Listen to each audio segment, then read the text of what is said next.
todos, seguito della prima parte di ieri, battiamo il ferro finché è caldo, sugli infortuni, sugli antinutrienti, su che cosa, quali sono le cause degli infortuni. Penso che sia da una vita che voglio dire queste cose e spero che qualcuno prima o poi mi ascolterà, qualcuno di importante anche, qualche atleta importante. Che poi non si tratta solamente di atleti, ho conosciuto persone con delle ernie, con delle tendiniti, perché magari una faceva la parrucchiera, l'altro faceva il fontanero, per posizioni varie assunte si formano delle calcificazioni, delle artrosi e non sono causate dalle posture. La postura accentua ovviamente il problema, ma il problema sta a monte. Quali sono gli antinutrienti, quali sono gli alimenti che provocano queste infiammazioni, che poi danno dolore, provocano delle tendiniti, delle artrosi e delle calcificazioni? Tutti gli alimenti che contengono antinutrienti, tutti i carboidrati, compresa la frutta e la verdura, cereali, legumi, latticini. Pure i latticini sono altamente infiammatori, quindi attenzione. Quelli che fanno la dirty carnivore e si mangiano formaggi dalla mattina alla sera, sarebbe meglio che stessero attenti. E comunque quando una persona comincia, tanto il tuo corpo te lo fa capire se ha dei problemi e si va subito in allarme. Bevande tossiche bevute ogni giorno, caffè, tè, infusioni, erbe, camomille, non servono e possono essere infiammatorie perché? Perché ognuno ha una predisposizione a qualche sostanza e comunque finché ci sono antinutrienti sono alimenti o bevande da evitare. Il caffè è terribile, se prendete il caffè e avete dei problemi articolari fate qualcosa. Perché i carboidrati sono dannosi? Mi sono presa un po' di appunti perché sennò tutto non mi ricordo, perché sono una marea di cose. Perché non nutrono. Sono completamente privi di nutrienti, in più contengono antinutrienti che vi portano via il calcio, le sostanze, già ne abbiamo parlato nei video precedenti. Non mi ripeto, ma vorrei essere sicura che fosse capita la cosa. Perché devo far entrare nel mio intestino, mettiamo il riso per esempio, un cereale o un caffè che non mi serve? Perché? Se non mi serve perché lo devo mangiare?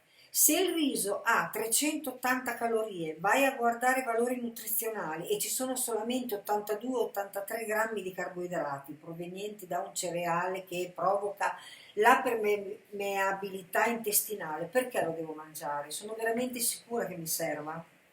Tra l'altro è previsto anche nella paleo diet ed è un fatto secondo me increscioso che il riso venga tollerato, consigliato per gli atleti che vogliono stare con la paleo diet. Non servono. Annulla i nutrienti, questo l'abbiamo detto, e quello che io mi chiedo è perché vengano così pompati nel mondo dello sport. E questo l'ho già detto ieri, però lo ripeto. Claudio Tozzi volevo citare lui si insiste molto nei suoi video circa infortuni provocati da un eccesso di allenamento. Perché insiste su questo? Perché l'alimentazione che lui sponsorizza, cioè la paleo diet, è piena, murata di antinutrienti, perché c'è la verdura, perché ci sono i tuberi, quelli che mangiavo io, la batata, che mi provocava quello che vi ho già detto, e che adesso stranamente non mangio più e le mie articolazioni stanno bene, non ho nessun dolore. Tuberi, radici, verdure, frutta secca, frutti oleosi, i frutti oleosi sono tremendi, sono pieni di omega 6 e di antinutrienti pure loro. Le noci sono sane, le mandorle, non è vero, sono falsità, Non è vero, non è vero. Le mandorle contengono moltissimi ossalati, uguale alla batata, e quindi altamente infiammatorie. Li buttate giù quelle 3, 4, 5 tutti i giorni, queste vanno nel sangue, vanno nelle articolazioni, vi creano dei problemi. In che caso vi creano dei problemi? Quando voi sollecitate determinate articolazioni, che può essere nel crossfit, le spalle, nel bodybuilding, in qualsiasi sport che abbiamo già detto ieri, nella corsa, nella bicicletta. La bicicletta, questa postura che stanno tutti piegati in avanti, hanno problemi di schiena i ciclisti, sicuramente. Quindi lui dice che è l'eccesso di allenamento. Per me no. Una persona, un atleta, ma anche una persona che tutti i giorni stira i capelli a una persona e fa il fontaniere e si infila sotto a un fregadero e assume posture strane, anche dannose, ma non è il punto la postura, non è quello il punto è quello che buttate nel sangue. Se io sono un'atleta sana, mi piace allenarmi, mi alleno tutti i giorni. Non è che mi alleno 2 o 3 giorni alla settimana su 7, quindi 4 non faccio niente e mi annoio, che mi andrebbe di allenarmi. Perché se una persona ha voglia di allenarsi, è riposata, ha voglia di allenarsi, si allena se ha voglia di allenarsi. Non è che sto ferma perché sennò mi faccio male, ma non è vero, non è vero. Oggi non mi alleno perché sono stanca, allora sì, devo recuperare, sento che devo recuperare. Mi alzo dal letto, io lo capisco, mi alzo dal letto, ho in mente già l'allenamento che devo fare e faccio caso che, guarda caso, la programmazione dice Active Rest on Thursday, Total Rest on Sunday e 5 giorni a manetta. Mi alzo dal letto e guarda caso il giovedì dico ma per fortuna che oggi non mi devo allenare perché sono veramente stanca. Infatti la programmazione è programmata da coach intelligenti e saggi e sanno quanto si deve allenare un atleta, sia giovane che master, quello l'età che ha. Quindi se io ho voglia di allenarmi, io ho voglia di allenarmi quei 5 giorni, perché non mi devo allenare? O 5 e mezzo, mettiamo 5 e mezzo, perché l'active rest è un allenamento soft, diciamo, non è pesante come gli altri. Non esiste dire mi devo allenare poco perché sennò mi faccio male. No, tu non ti fai male. Se tu mangi in maniera corretta, cioè non la paleo, dei problemi non ne hai articolari. Non ti fai, perché ti fai male? Cioè, le gambe sono fatte per essere usate, i piedi sono fatti per essere usati. Claro che i movimenti ripetitivi sollecitano, ma se tu stai bene, non butti niente di sbagliato dentro il tuo intestino, tu ti puoi allenare tutti i giorni, anche 3 ore. Io oggi 3 ore tonde, un sacco di metabolico, corsa, bicicletta, ho fatto di tutto, tutto no, però ho fatto tanto metabolico oggi, insomma, ho quell'età che ho e ho fatto tanto. È tutto segnato, me lo scrivo, lunedì, ieri mi sono riposata, domani c'è altrettanto, mercoledì c'è altrettanto, poi giovedì più tranquillo. Cioè, perché mi devo allenare 2 o 3 giorni alla settimana? Ah, perché siccome butto dentro gli antinutrienti, allora non mi posso allenare troppo, ma non esiste. Ma io gli antinutrienti dentro non li butto e mi alleno tutti i giorni perché mi piace e quello mi fa bene. Quindi non sono d'accordo con Claudio Tozzi, non lo imparerà mai, ma magari un giorno lo imparerà. E qual è l'alimentazione senza antinutrienti? La carnivora, per forza. Proteine, perché abbiamo detto dal greco protos primario. Proteine, proteine, proteine. Mi arriva un odore stupendo di agnello che è nel forno e mi aspetta. Pezzi di agnello da 3-4 euro al chilo, poi ci sono anche 2 o 3 costiglie che costano un po' di più, però si fa una media. Un profumo eccezionale, cosa ci ho messo dentro? Niente, non ci ho messo niente, dell'agnello. Agnello è già saporito. Eh, Dov'è il problema? C'è una pirofila di vetro nel forno, mangio a sazietà, nel mio caso personale leggermente abbonda, quindi un po' più della sazietà, perché con quello con quello che devo fare voglio essere ben mangiata, e quello mangio. Non ho bisogno di mettersi, ma non ci metti niente, un po' di verdurina? No, la verdurina la metti tu. Io non la metto la verdurina e insisto su questo. Mamma non mangi neanche dopo un frutto? No, dopo mangiato la frutta non si mangia, al limite se si mangia. Ma poi perché devo mangiare la frutta? Contiene il fruttosio fa un giro pazzesco, non va nemmeno subito nel sangue, viene stoccata dal fegato, alza acido urico provocato dal fruttosio, non dalla carne, come viene detto. Comunque non divaghiamo. E leggiamo un po' gli appunti perché sennò mi perdo. Non sono le sollecitazioni la causa.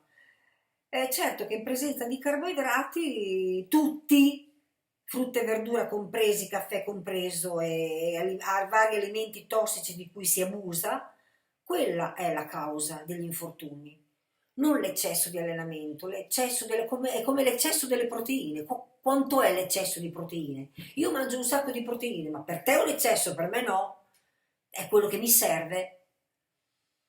Ma tu ti alleni tutti i giorni, fai tanto crossfit, il crossfit fa male, ti fa infortunare. No, a me non mi fa infortunare, non mi fa più infortunare il crossfit. A me di sicuro il crossfit non mi provocherà mai più delle lesioni. Sicuro, assodato. Importante questo.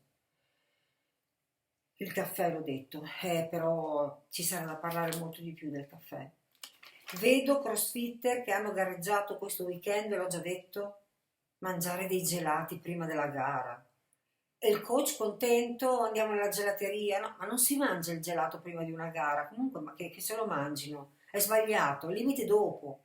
E se sei andata bene, perché se non sei andata bene che gelato mangi? Lì testa bassa e pedalare. Un'altra cosa che mi sono segnata, è gravissimo che atleti di un certo livello, anche qualsiasi, CrossFit Games, Olimpiadi, MMA, c'è quell'MMA, è carnivoro, che ve l'ho detto ieri, non capiscano la differenza fra mangiare più proteine o più carboidrati, mangiare anche... Come fanno a non accorgersene? Cioè, loro dovrebbero essere i primi ad accorgersene. Le diete che vengono loro consigliate da questi pseudo nutrizionisti che fanno un ottimo marketing e si spacciano come che se non ci sono loro tu non puoi gareggiare perché senza la loro alimentazione non vali niente. Altra balla anche quella, perché io non li seguo e mi alleno da Dio. Va bene. Non capiscono la differenza di quello che gli entra nell'intestino, nessuno glielo insegna, ma è gravissimo che non riescono a capire dall'intestino cosa gli fa bene e cosa no. Atleti a livello olimpico che mangiano dei quintali di pasta prima di gareggiare e non si accorgono di nulla, non si accorgono che dopo hanno la biocca, che hanno la pancia gonfia, che provocano dei fastidi, va bene. Hanno fior di nutrizionisti super titolati e non capiscono delle cose semplicissime, le basi. Non ho mai visto un nutrizionista consigliare ad un atleta il brodo di ossa. Mai, nella mia vita, mai. E dire che ci sto su Instagram, sto su YouTube, seguo tutti, guardo gli allenatori, i coach più famosi, cosa consigliano, perché fanno dei podcast, ne parlano, atleti che ne parlano. What I eat in a day, delle schifezze immonde, tutte queste milioni di alimenti tutti insieme che probabilmente l'intestino, no, non probabilmente, di sicuro l'intestino non riesce a metabolizzare, a smaltire, a digerire perché quelle combinazioni sono sbagliate. Non è che un piatto perché è colorato, c'ha del verde, del rosso, del giallo e del blu e del viola sia sano. Non è detto che sia così. Comunque non ho mai sentito nessuno consigliare il brodo di ossa, mai. Non ho mai sentito nessun coach, nessun nutrizionista dire adesso tu mangi almeno 100-120 grammi di fegato tutti i giorni dopo l'allenamento, per quello che contiene. Non esiste brodo di ossa, carne, fegato, non esistono. Esiste il riso, il pollo, i bianchi d'uovo, 6 uova più, o metti 3-4 uova che lo vedo, più 3 albumi. E quei 3 tuorli dove li metti? Li dai al cane? Perché non li mangi? Perché l'eccesso di tuorli, come l'eccesso di proteine, l'eccesso di CrossFit, l'eccesso di corsa. Sono indignata, sono indignata. Non sono sicura di avere quello che mi sono appuntata, l'ho detto, che erano cose importanti. Ieri ho detto che mangiavo 300 grammi di carboidrati nel 2019 quando ero infiammatissima, ma non vi ho detto quali. Ho dato un'occhiata, vabbè, adesso non sto a leggere, però ci sono dei giorni con 1 chilo di boniato, in italiano batata, patata dolce, patata americana, 1 chilo o 700 grammi. 30-40 grammi di miele dopo l'allenamento, lo tenevo già in macchina quando andavo ad allenarmi a Palma di Mallorca, che ci mettevo mezz'ora, andare, mezz'ora tornare. Dopo aver fatto lo stretching, la doccia, un bel cucchiaione di miele e poi a casa la batata nel pasto successivo. 300 grammi di carboidrati, infiammatissima. E sì, vi ho già detto che se ci sono dentro dei carboidrati vengono sacrificate le proteine e questo non è giusto. In questo momento io non sacrifico nulla, non entrano antinutrienti, sto facendo la Lion Diet, parleremo ancora della Lion Diet e del perché la faccio e del perché mi trovo bene e perché la trovo una dieta fantastica, anche se la parola dieta non mi piace molto, però si chiama così. Sarebbe regime alimentare, però è che la parola dieta viene vista sempre come una situazione restrittiva e non lo è, non lo è, perché quando un'alimentazione ti fa stare così bene, ti fa essere sana, ti fa digerire bene, dormire bene, riposare bene con meno ore, allenare fino a massacrarti, è l'alimentazione perfetta, direi. È restrittiva per chi non vuole uscire dalla comfort zone. Ah, ma senza verdure, ma come faccio? No, io devo mangiare la frutta. Mi togli il caffè, ma tu sei pazza. State nella vostra comfort zone. Non so se ci sarà una terza puntata sugli infortuni, ma ci sarà qualcosa sul... Sì, no, siamo a 18 minuti, ne parlerò la prossima volta, ci tengo molto. I crossfitter che prendono il CBD, e il CBD in spagnolo è la cannabis, non la canna di marijuana, quella col THC, quella senza THC che non si fuma e si trova in questi integratori. Ah, parlerò degli integratori. Allora, prossima puntata, integratori. Sì che l'avevo scritto, aspettate un attimo. Ah, solo sì, mai sentito consigliare bone broth e liver, riso, pollo e proteine in polvere. Non avevo letto l'ultima delle proteine in polvere. Le proteine in polvere. E come faccio? Devo prendere, devo fare una merenda con le proteine in polvere, che dentro ci sono degli aminoacidi, che sono quelli che sono nella carne, stanno nella carne gli aminoacidi. Gli aminoacidi della carne sono il più alto valore, hanno il più alto valore biologico che esista. Prendono le proteine in polvere, prendono il CBD e si ammazzano, si sfondano di caffè. Domani o dopodomani, quando ne avrò voglia. Per adesso mi fermo qua e ragionate su se avete un piccolo dolorino qua dietro. Mi è venuto in mente, è vero, un altro dolore che ho avuto quando ho fatto degli allenamenti, mi verrebbe da dire massacranti. pesanti, pesanti.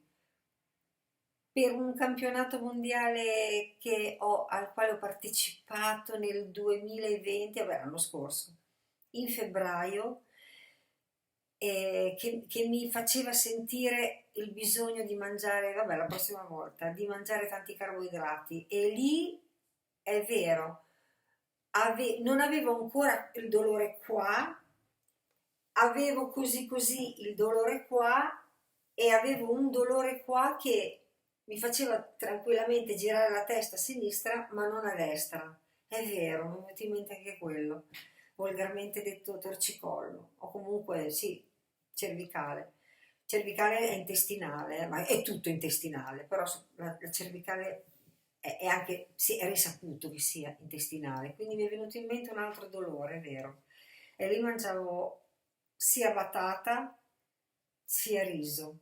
Andrò poi a vedere cosa mangiavo quando avevo questo dolore qua, perché ovviamente facevo tanto questo movimento col rematore, no? Indoor rowing si chiama lo sport, è uno sport olimpico. Facendo questo veniva sollecitata questa zona, quindi era colpa del rematore, non era colpa del riso. La beata ignoranza anch'io, beatissima ignoranza. Riflettete sulla vostra beata ignoranza. Vi saluto così. Hasta luego. Hasta la prossima. Un besito.